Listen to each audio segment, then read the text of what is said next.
주진 않아. 뮤지컬 무대에서 관객을 만나는 거랑 또 이런 무대에서 여러분을 만나는 거랑 정말 다른데요. 제가 오늘 이 강연에서 여러분과 함께 이야기를 나눠보고자 하는 주제는 바로 기회의 문을 열어라입니다. 선택의 기회를 마주하는 순간 그 기회에 다가감이라는 것, 그리고 그 다가감에 초점을 맞추고 여러분과 함께 얘기를 나눠볼까 해요.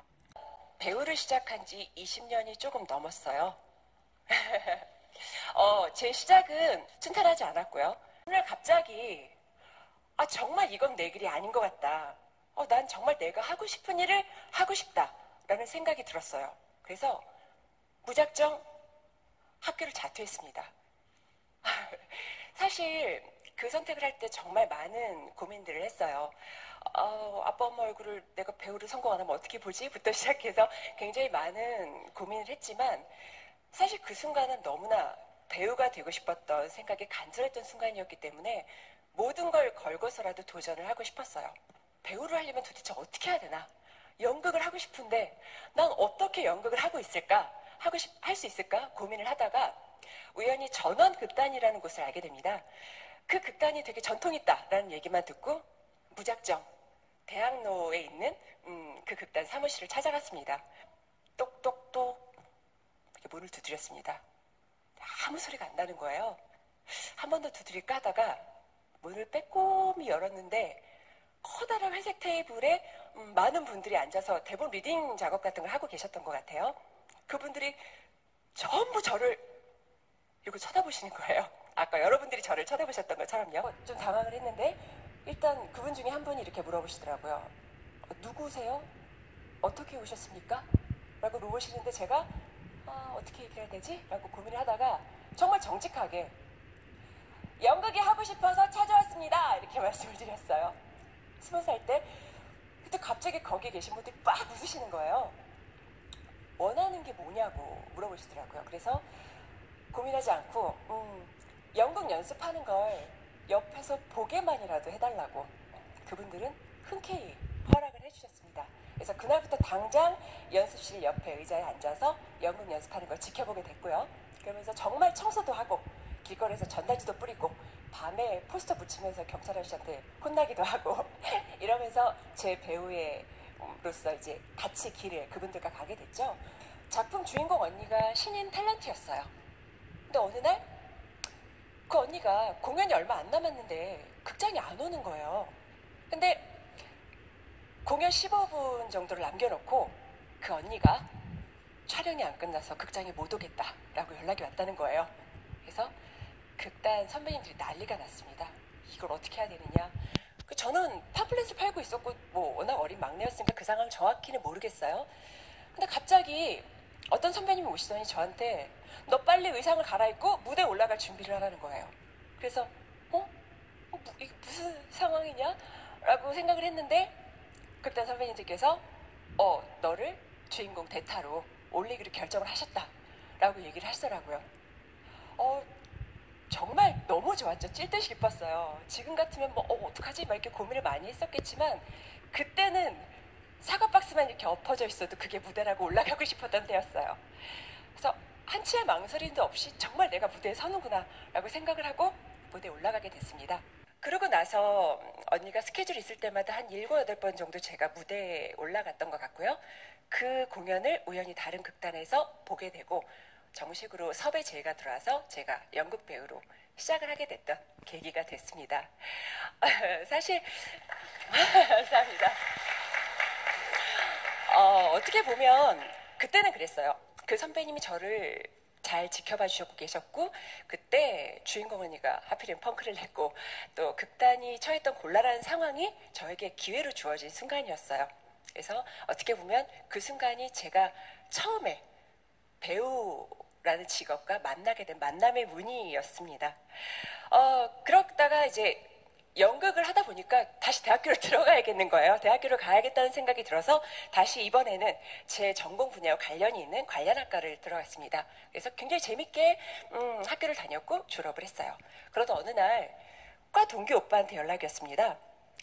저한테 뭐 잘 지내냐라고 안부를 물어보고 그래서 잘 지낸다라고 했더니 이제 자기가 공연하는 게 있는데 그 공연 연습실을 한번 놀러 오라고 전화가 와서 정말 그 동기 오빠를 만나러 놀러를 갔어요. 근데 가봤더니 그 연습실이 고래사냥이라는 영화를 뮤지컬로 만든 뮤지컬 연습실이었습니다. 그래서 뮤지컬에 대해서 아무것도 모르던 때라 연습하는 게 너무 재밌는 거예요. 아, 재밌다, 신기하다 이러면서 이제 지켜봤죠. 근데 중간에 잠깐 쉬는 시간이 생겼는데 연출 선생님이 저를 부르시는 거예요. 너 이리 와봐라. 그래서 저요? 그랬더니 너 일로 와봐라. 그래서 갔어요. 그랬더니 너 뭐 하는 애니? 이러시는 거예요. 그래서 저 연극하는 앤데요. 그래? 그럼 네 노래 한번 불러봐라. 그리고 여기서요? 그랬더니 그럼 여기서 부르지, 여기서 부르려고 이러시는 거예요.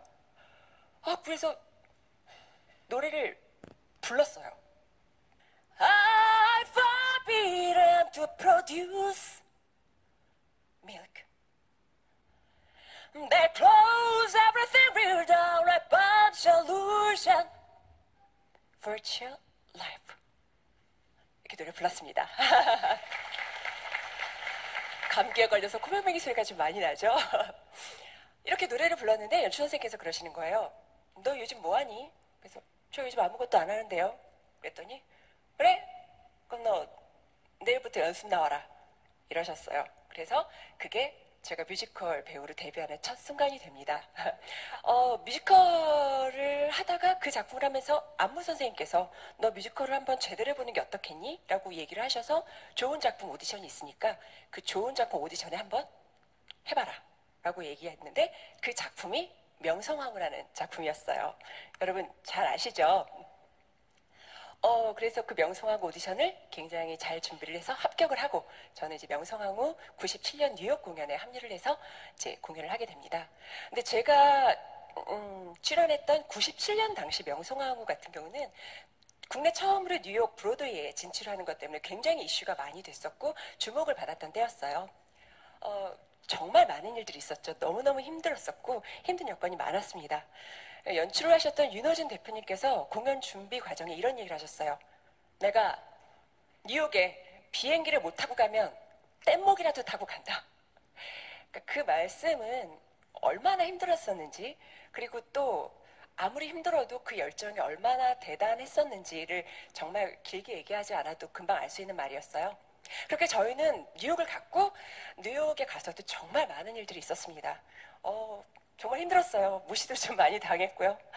공연이 코앞인데 무대 장치가 도착을 안 하고 막 연습실 문도 안 열려 있고 근데 그렇다고 또 좌절할 저희가 아니죠.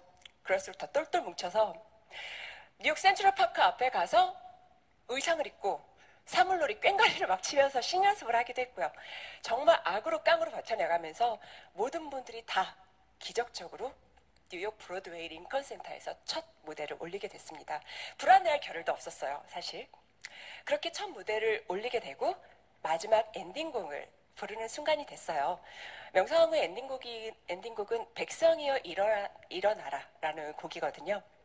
명성황후가 일본군에게 시해되고 백성들이 다 죽은 홀령이 같이 부르는 노래예요. 노래 가사를 살펴보면 바위에 부서지더라도 폭포는 떨어져야 하고 죽음이 기다려도 가야 할 법은 있으니 백성이여 일어나라 조선이여 흥왕하여라 라는 메시지가 담긴 곡입니다. 그래서 죽어있던 명성황후와 다 죽은 홀령들이 한 명씩 두 명씩 일어나서 모두 함께 한 발씩 계속 전진해 나가면서 부르는 노래예요. 그래서 그렇게 엔딩곡을 부르는데 너무 많은 순간이 머릿속에 스쳐가더라고요. 그동안 너무 힘들었던 것들, 너무 가슴이 벅차고 그랬던 순간들이 한순간에 지나가면서 노래를 제대로 부를 수가 없었어요. 정말 그 노래를 부르면서 거의 절규하듯이 불렀던 것 같아요. 그렇게 엔딩곡이 끝나고 막이 내려왔습니다. 근데 갑자기 극장이 깨질 것 같은 큰 박수 소리가 들리는 거예요. 심장이 멎는 것 같았죠, 사실. 그 순간은 저뿐만이 아니라 저희 대표님을 비롯한 모든 배우들, 스태프들, 모든 공연 관계자들이 세계의 무대로 진출하기 위해서 한 목표를 향해서 죽을 힘을 다해서 다가갔던 순간이었습니다. 그렇게 명성황후를 거쳐서 저는 굉장히 뮤지컬 배우로 이렇게 잘 활동을 하게 되는데 갑자기 엄청난 고난의 문이 저에게 닥칩니다. 어떻게 보면 되게 사소할 수도 있는 일상이 저한테 기회가 됐던 것처럼 굉장히 사소한 일이 저한테 고난으로 다가왔어요. 컴패션이라는 작품과 돈키쇼라는 작품을 이제 두 가지를 병행을 해야 됐던 상황이었는데 사실 배우들이 한 작품을 공연을 하면서 다음 작품 연습을 하는 건 굉장히 흔한 일이에요. 근데 그거는 더블 캐스트일 때 아니면 이제 서울 공연일 때 가능하죠. 근데 저한테 부산과 서울을 출퇴근하면서 오가야 되는 상황이 생겼습니다. 그래서 어쩔 수 없이 한 보름 정도를 서울과 부산을 출퇴근하면서 서울에서 연습을 하고 부산에서는 공연을 하는 이제 공연을 스케줄을 갖게 되는데 그러다가 우연히 부산역에 내렸는데 비가 내리는 거예요. 근데 우산이 없었고 또 우산을 살 데도 없었지만 마음이 워낙 급했기 때문에 비를 맞고 일단 극장으로 갔습니다. 근데 제가 많이 힘든 때여서 감기에 걸린 거예요. 근데 이제 감기에 걸렸는데 사실 병원으로 갈 시간이 없어서 약을 먹고 버텼는데 그 감기가 말도 안 되게 뭐 인후염, 후두염으로 엄청난 악성 염증으로 번지게 되면서 결국 성대, 후두, 협착까지 번지게 되면서 제가 노래뿐만이 아니라 말조차도 하기 힘든 상황에 이제 놓이게 돼요. 근데 그때 당시에 제가 원캐스트로 컴패션이라는 작품을 100회 이상 스케줄을 앞둔 상태였었거든요. 그래서 무리한 선택을 한 대가를 정말 굉장히 힘들게 맞게 됩니다. 그 순간 정말 별거 아닌 이 순간이 이렇게 나한테 좌절을 줄 수 있구나라는 걸 굉장히 많이 느꼈고요. 무대에서 퀄리티를 제대로 발휘하지 못하고 엄청난 슬럼프에 빠졌습니다. 근데 사실 그렇죠. 배우를 안 할 거라면 몰라도 배우를 하기 위해선 그걸 이겨내야 됐어요. 그래서 다시 마음을 가다듬고 슬럼프를 이겨내기 위해서 혹독한 트레이닝을 했고 그 트레이닝을 거쳐서 다시 몇 년 후에 뮤지컬 궁이라는 작품에 출연하게 돼요. 배우로서 마지막 작품이 될지도 모르겠다라는 각오로 정면 승부를 걸었고요. 그래서 엄청난 큰 철문처럼 바위덩어리 같이 느껴졌던 저와의 싸움에 정면 승부를 걸었는데 막상 싸움을 시작해보니까 별로 힘들지 않았어요.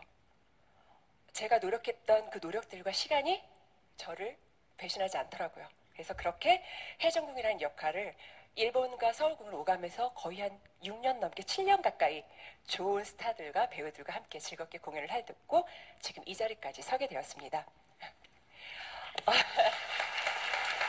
감사합니다.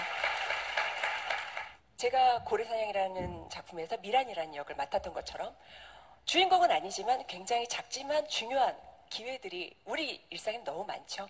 그렇게 작은 나에게 오는 내 스텝에 맞는 고민들, 기회들을 자연스럽게 밟아가다 보면 그 기회들이 스텝별로 쌓이고 또 성장해서 엄청난 드라마틱한 기회로 내 인생에 다가오지 않을까라는 생각이 듭니다.